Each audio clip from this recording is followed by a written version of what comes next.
मैंने सारी बहस सुनी, संविधान पर चर्चा थी और बड़ी जोरदार बहस थी, कांग्रेस की तरफ से भी और सत्ता पक्ष की तरफ से भी। और इसमें चर्चा एक इतने बड़े कैनवास पर हुई है कि उस पूरे कैनवास को समझने के लिए मैं चाहता हूं कि जो रोजाना के अखबार हैं उन्हें कई पन्नों का एक पूरा का पूरा विशेषांक निकालना चाहिए, क्योंकि ये बहस बहुत एट लेंथ हुई है। मेरा जो अपना मानना है, आप इस पर अपना कोई भी तर्क रख सकते हैं क्योंकि आप प्रवक्ता हैं। मेरा मानना यह है कि हम संविधान को पीछे रख गए और दोनों ही पक्षों की तरफ से अपने व्यक्तिगत पार्टीगत मुद्दों को संविधान का सहारा लेते हुए खूब उभारा गया। क्या ऐसा ही हुआ है अजय जी? राजीव भाई, बहुत बहुत धन्यवाद। आप जो चर्चा के केंद्र में कम से कम आज संविधान की उस चर्चा को लाने का प्रयास आपके चैनल ने किया है। सच्चाई यह है और सारा देश देख रहा है, जिस तरह से विगत वर्षों में संविधान पर प्रहार हुआ, पार्टियों की बात नहीं है, देश की बात है। और देश के संविधान से देश का विधान चलता है, और विधान यदि गड़बड़ होता है तो निश्चित तौर पे चर्चा पर चर्चा, वाद विवाद संवाद होनी चाहिए। और मैं कहता हूं, ये अपने आप में एक स्वस्थ प्रजातंत्र के लिए जरूरी है कि मुद्दों पर पार्लियामेंट के अंदर चर्चा हो। मैं इस मामले में सत्ता पक्ष को भी धन्यवाद देता हूं, एटलीस्ट उन्होंने चर्चा का कम से कम एक प्रयास रखा। और जो हमारी मांग लंबे दौर पे थी, उन पर इनको भी आकर के उस पर चर्चा करनी पड़ेगी, चर्चा होनी चाहिए। संविधान तो यही अधिकार देता है, अभिव्यक्ति का अधिकार, और संविधान के दायरे में ही विधायिका, कार्यपालिका और न्यायपालिका की शक्तियों का पृथकीकरण और शक्तियों का समन्वय है। यदि ये चर्चा हुई है तो संविधान के साथ साथ सरकार के कार्य नीतियों पर हुई है, विधायिका के अंदर जो डिफिकल्टीज है, संस्थाओं की बात है, उस पर चर्चा हुई है। और मैं कहता हूं न्यायपालिका के भी जो रोल है उस पर भी, चौथे स्तंभ मीडिया पर भी यदि चर्चा हो तो मुझे लगता है स्वस्थ लोकतंत्र और संविधान की रक्षा के लिए जरूरी था। जिस तरह से हमने उन बिंदुओं को उभारने का प्रयास किया जो विगत कुछ वर्षों में सरकार जो है कहीं ना कहीं संविधान को अंडरमाइन करने का प्रयास की थी, आज मुझे पूरा भरोसा और आशा था कि प्रधानमंत्री जी थकाऊ भाषण के बजाय मुद्दों पर बात करते हुए ईमानदारी से उन सारे मुद्दों को एड्रेस करेंगे जिन पर, चाहे वो दलित की बात हो, चाहे वो हाथरस के बेटियों की बात हो, चाहे वो करप्शन को लेकर अडानी जी के मुद्दों की बात हो, इन सब पर समन्वयता और समग्रता के साथ उस पर कहीं ना कहीं एक जो है बात रखेंगे।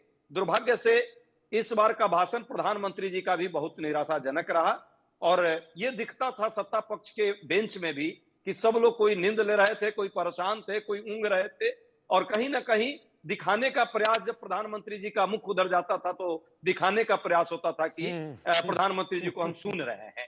देश के लोगों ने भी प्रधानमंत्री जी को जिन आशाओं के साथ तीसरी बार सरकार बनाने का मौका दिया, शायद प्रधानमंत्री जी उन आशाओं पर यदि खड़ा उतरते तो उन सारे मुद्दों को एड्रेस करते। कोई बात नहीं, सरकार में रहते हुए कुछ गलतियां होती हैं, लेकिन उनको स्वीकारने का हिम्मत होना चाहिए। जैसे महंगाई की मुद्दे की बात है, बेरोजगारी के मुद्दों की बात है, वेल्थ के कंसंट्रेशन की बात है, या अडानी के मुद्दे पर यदि कोई डिबेट, डिस्कशन, कोई चर्चा और कोई करप्शन को लेकर ज्वाइंट पार्लियामेंट्री कमेटी की बात है, संस्थाओं को कैसे हम मजबूत करें जिससे संविधान मजबूत हो, इस पर हम डिस्कशन चाह रहे थे। 75 सालों में हमारी भी कुछ कमी रही, हमने उसको भी स्वीकारा है। पर ये प्रधानमंत्री जी के भाषण में सिर्फ कांग्रेस के लिए आज चर्चा नहीं थी। पिछले 10 वर्षों में संविधान में के दायरे में रहकर आपने क्या किया और क्या खोया, प्रधानमंत्री जी को इस पर आना चाहिए था। सरकार आपकी है, सत्ता में आप हैं, आशाएं आपसे हैं, जनता आपसे कुछ चाहती है, क्या इस पर नहीं बात होनी चाहिए थी? प्रधानमंत्री जी के भाषण में वो नहीं दिखा। मैं तो मानता हूं कि ये डिस्कशन एक अपने आप में व्यापक पैमाने पर जनता के मुद्दों पर, जनता के हित में और जनता के लिए जो लोकतांत्रिक प्रक्रिया में संविधान हमको अधिकार देता है, उन्हीं अधिकारों के तहत चर्चा हुई है।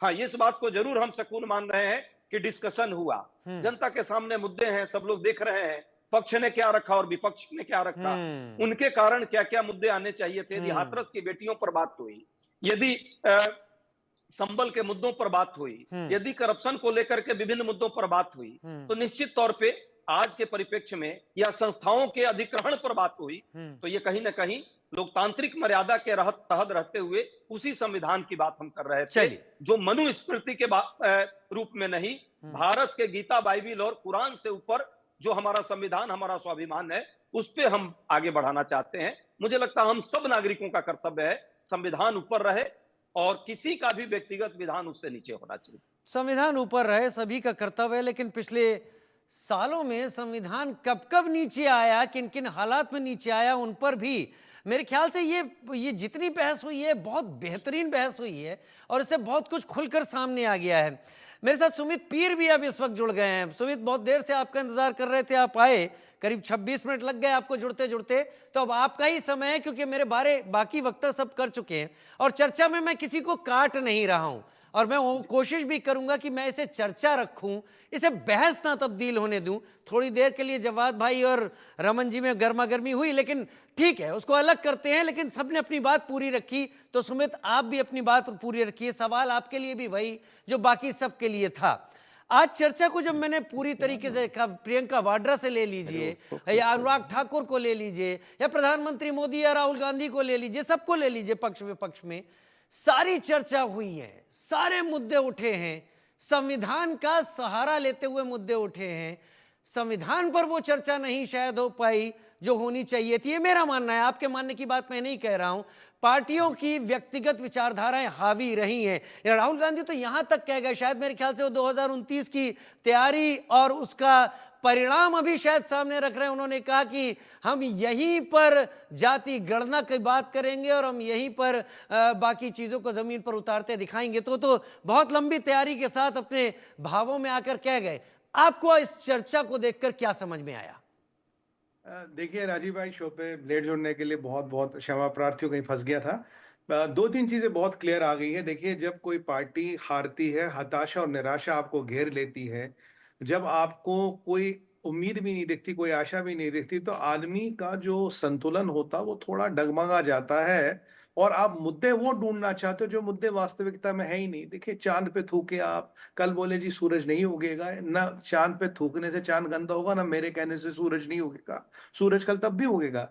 वैसे ही जो लोग संविधान को जेब में रख के घूमते हैं, जिन्होंने 80 बार से ज्यादा संविधान में संशोधन किए, 100 से ज्यादा अमेंडमेंट्स हुए, 80 बार से ज्यादा आपने किए, जिन्होंने 100 बार के 90 बार से ज्यादा गवर्नमेंटों को डिसमिस किया, जिन्होंने बैक रूट से सोशल और सेक्युलरिस्ट घुसाया, जिन्होंने कश्मीर के मुद्दे को यूनाइटेड नेशंस तक लिया, जिन्होंने कश्मीरी पंडितों का नरसंहार होने दिया, जिन्होंने 370 जैसी देश को तोड़ने और डिवाइड करने वाली धारा को संरक्षण दिया 35 को इतने साल तक, जब वो संविधान की दुआई देते, ये अच्छा नहीं लगता। और ये वही लोग हैं जिन्होंने इमरजेंसी लगाई, ये वही लोग हैं जिन्होंने इमरजेंसी की माफी भी मांगी, ये वही लोग हैं जिन्होंने वीर सावरकर को क्या क्या नहीं कहा। आज राहुल गांधी भी कह रहे थे, ये वही लोग हैं। जब इंदिरा जी ने कहा कि भाई वीर सावरकर एक देश का बहादुर सपूत था, उसके नाम का एक पोस्टल स्टैम्प जारी किया गया, ये वही लोग हैं जिन्होंने वॉरेन एंडरसन को यहां से जाने दिया, ये वही लोग हैं जिन्होंने विदेशी कुछ पर्यटकों को इंडिया के एयरक्राफ्ट कैरियर जो था उस पर सैर करने के लिए घुमाया, ये वही लोग हैं जिन पे बोफोर्स और कितने ना जाने स्कैमों की बात लगती है, ये वही लोग हैं जिन्होंने कॉकरोची का पैसा, हंसराज भारद्वाज जी जो थे हमारे, उनको वहां भेजा, लंदन में उनका पैसा डिफ्रीज करवाया। अब ऐसे लोग जिन्होंने संविधान को लिटरली जेब में रख के घूमे हो, उसकी अपमानना की, और आज लोग वही लोग संविधान की दुआई देते हैं। और हाँ, बाय द वे राहुल भाई, राजीव भाई, जब ये हारते हैं तो ईवीएम को ये पूरी गाली देते हैं और जब ये जीते तो ईवीएम के गुणगान करते हैं। अब ये ईवीएम भी ना संविधान की तरह है, जहां इनका जैसे जिस दिन इनका मूड बनता है उस दिन बात करते हैं। समस्या ये है, ये एक नॉन मुद्दे लेकिन आपको ये मानना तो पड़ेगा कि राहुल गांधी ने इस चर्चा में जिस तरीके से अपनी बातें रखी हैं, उन्होंने मजबूर किया है सत्ता पक्ष को। हाँ, 6-7 साल का युवा। मैं इस पे आता हूं। देखिए, हाँ सुमित, देखिए, सबसे पहले राजीव भाई, राहुल जी से आज मेरी पूरी हार्दिक संवेदनाएं हैं। बेचारे बड़े हताश और निराश हैं।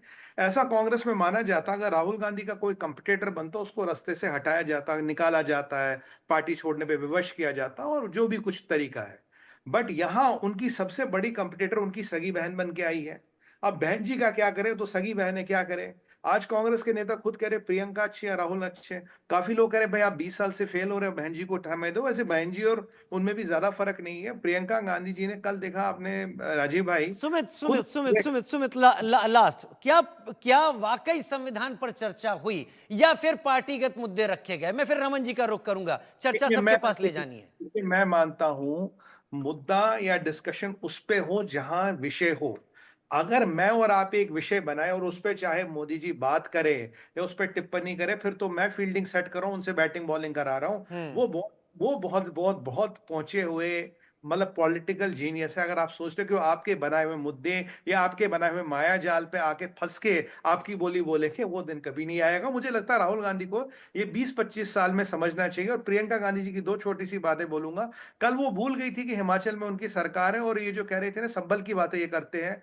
भाई जो 4 लोग मरे थे 315 बोर के कट्टों से मरे थे। यूपी पुलिस न 315 बोर के कट्टे यूज करती है, न पाकिस्तान की एम्यूनिशन फैक्ट्री में बना हुआ असला यूज करती है। जरा अपनी भाषा को संयमित करें और पार्लियामेंट में बैठ के संसद में बैठ के झूठ बोलने और भ्रमित करने का काम ना करें। ये माया जाल नहीं चलने वाला। रमन मलिक, प्रधानमंत्री नरेंद्र मोदी ने, आप समझ लीजिए कि भारत की आजादी के बाद से अब तक के इतिहास को समेटने की कोशिश की आज संविधान पर चर्चा के दौरान। हालांकि उन्होंने सबका आभार भी जताया कि सबने चर्चा की, और ये हमारे सारे पैनलिस्ट भी यहां पर इस बात को कह रहे हैं। लेकिन उन्होंने सरदार पटेल का भी मुद्दा उठाया, उन्होंने नेहरू जी की बातें की, उन्होंने इंदिरा जी की भी बातें की हैं, उन्होंने राजीव गांधी जी को भी घेरा है, राहुल गांधी का उन्होंने जरूर नाम नहीं लिया है।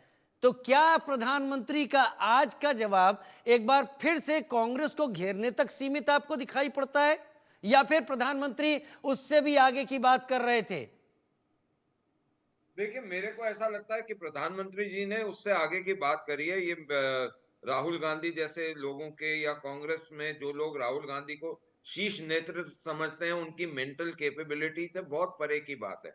उसकी वजह यह है क्योंकि पॉलिटिकल प्रोस्पेक्टिव को समझना और उसको एक तरीके से ये उसका एसेंस निकाल पाना कि वो हमारा पॉलिटिकल नैरेटिव और हमारा पॉलिटिकल फैक्ट शीट कहां रही इन 70 सालों में, 75 सालों में, उसको समझना एक बहुत काम तो सरल है, लेकिन कुछ लोगों के लिए मुश्किल हो जाता है क्योंकि वो बचपन में है।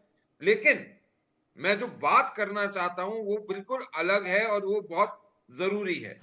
वो जरूरी ये है कि कॉन्स्टिट्यूशन के ऊपर, संविधान के ऊपर बहस थी, लेकिन संभल, मणिपुर चलती गई इधर से उधर। आप उसको ये बोल सकते हैं कि वो संविधान का ही एक हिस्सा है। बिल्कुल है साहब, संविधान का हिस्सा 44वां उसका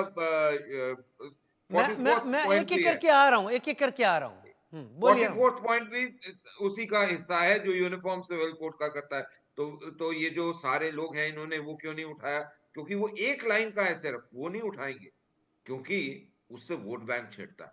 मैं दूसरे विषय पे आ जाता हूं साहब, कि आप ये बोलते हैं संविधान खतरे में है।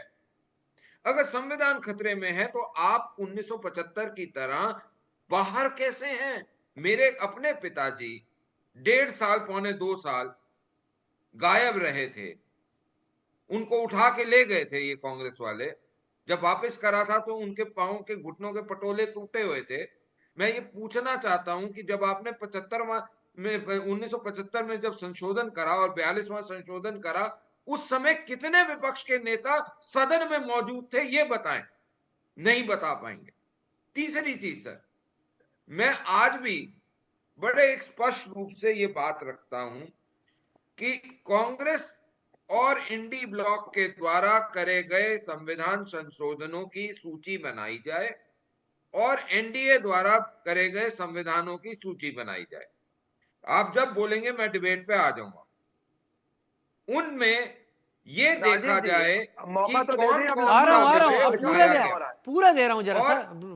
और एक और चीज जो मैं लाना चाहता हूं आपके दर्शकों के माध्यम में, कि कृपया करके आज जब इस डिबेट को देखने के बाद आप जाएंगे तो गूगल पे कम्युनल वायलेंस बिल का एक जो ड्राफ्ट था उसको पढ़ना जरूर। चलिए ठीक है, वो लोग पढ़ेंगे। ये आपको दिखाता है कि अजय जी, संविधान है। अजय जी अब जवाब दीजिए। अजय जी जवाब दीजिए। मारते हैं अजय जी।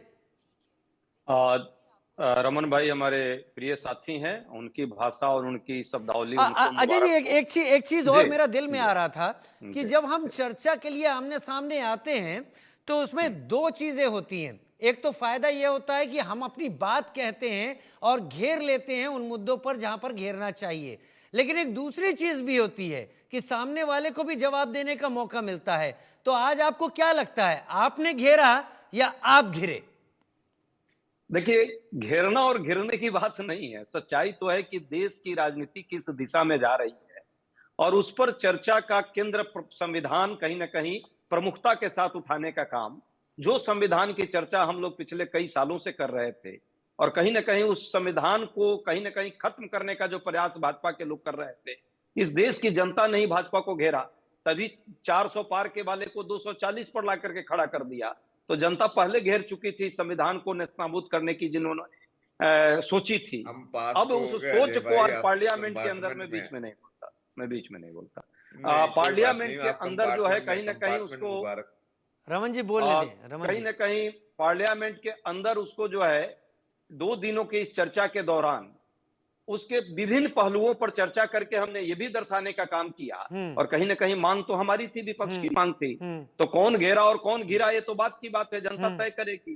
पर सच है कि इस संविधान पर चर्चा होनी चाहिए थी, जो संविधान के रक्षक के नाम पे भक्षण की भूमिका में आज रह रहे हैं। पिछले 10 सालों में जिस तरह से लगातार जन विरोधी नीतियों के द्वारा संविधान को कहीं ना कहीं खत्म करने का इन अप्रत्यक्ष प्रयास कर रहे थे और ये भी प्रयास कर रहे थे कि यदि इस बार अच्छी संख्या में वो आ जाए पार्लियामेंट में तो संविधान बदलेंगे। ये मैं नहीं कर रहा हूं, ये आरएसएस के और भाजपा के नेताओं की बानी थी। जनता ने उनको दिखा दिया वो रास्ता। पर ये आज जो ये डिस्कशन का अंतिम रूप था, इसमें जिन मुद्दों पर चर्चा होनी चाहिए, जनता के मुद्दों पर जो संविधान से प्रदत्त उनके अधिकार हैं, सामाजिक, आर्थिक और राजनीतिक न्याय की बात हो या धर्म, जाति और विविधता में एकता के साथ राष्ट्र की एकता कैसे मजबूत हो और उसको कैसे खंड खंड करने का प्रयास वर्तमान रूलिंग रिजीम कर रहा है, कहीं ना कहीं ये जनमानस में सैयद जवाद, आप सहमत हैं अजय जी जो कह रहे हैं कि जो जिन मुद्दों पर घेरा गया है वो मुद्दों पर घेरा जाना ही एक रणनीति थी और उस पर चीजें बहुत स्पष्ट हो गई हैं? जी नहीं, देखिए एक चीज और है। अभी मैं आरएसएस के बारे में जो अजय जी ने बोली, मैं उसको भी आगे कंटिन्यू कर दूं और थोड़ा सा बीच में चाहूंगा कोई इंटरप्ट ना करे। देखिए, आरएसएस और भारतीय जनता पार्टी जो है वो बड़ी एक कंफ्यूजिंग की स्थिति में हमेशा रही। 100 साल में जो नेकर से आज तक पैंट पे ठीक से नहीं आ पाए, वो देश के अंदर संविधान की परिभाषा को अंकित करेंगे।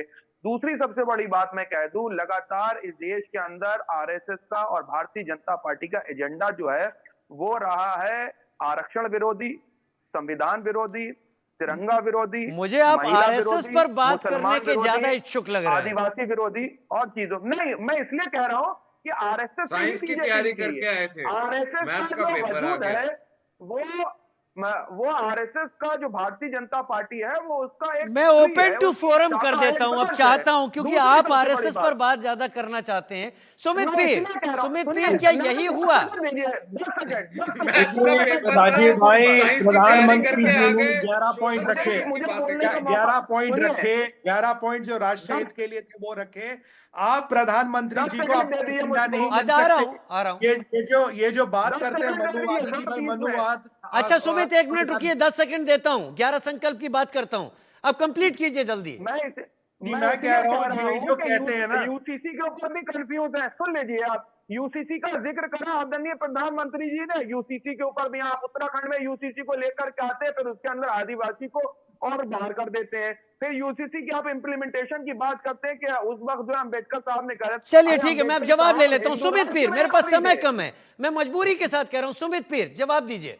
मैं बता रहा हूं राजीव भाई, देखिए ऐसा है, सबसे पहले आरोप लगाते हैं कि ये मनुवाद ला रहे हैं कॉन्स्टिट्यूशन में और वो मनुवादी कॉन्स्टिट्यूशन बना रहे हैं। कुछ आज इन्होंने नया जुमला भी ढूंढा है जो बड़ा आश्चर्यचकित करने वाला है। नहीं, उनको अधिकार है, वो बोल सकते हैं, रख सकते हैं। नहीं भाई, मैं तो बहुत विनम्र, ये जो मनुवाद कर रहे हैं आप, ये जो मनुवाद कर रहे हैं आप, कॉन्स्टिट्यूशन में आ गया है तो भाई कोई ऐसे 11 चीज बताइए जो मनुस्मृति में लिखी हो, जो आपको कॉन्स्टिट्यूशन में दिख रही हो। 11 नहीं तो 7 बता दो, 7 नहीं तो 5 बता दो, नहीं तो 3 बता दो, जहां बोल दूंगा माफी आके मांग लूंगा। ये जो आपने कनाड़, ये जो आपने फसाड फैला रखा, मनुवाद मनुवाद, कौन सी 11 चीजें हैं? 11 चीजें बताइए, पूरे देश जानना चाहता आपसे। जैसे राहुल गांधी कहते थे जी चाइना ने एरिया कब्जा कर लिया, मैं कहते कहते थक गया कहीं से अनलो पे, मैंने कहा भाई लैटिट्यूड लॉन्गिट्यूड बता दो। लेकिन मेरी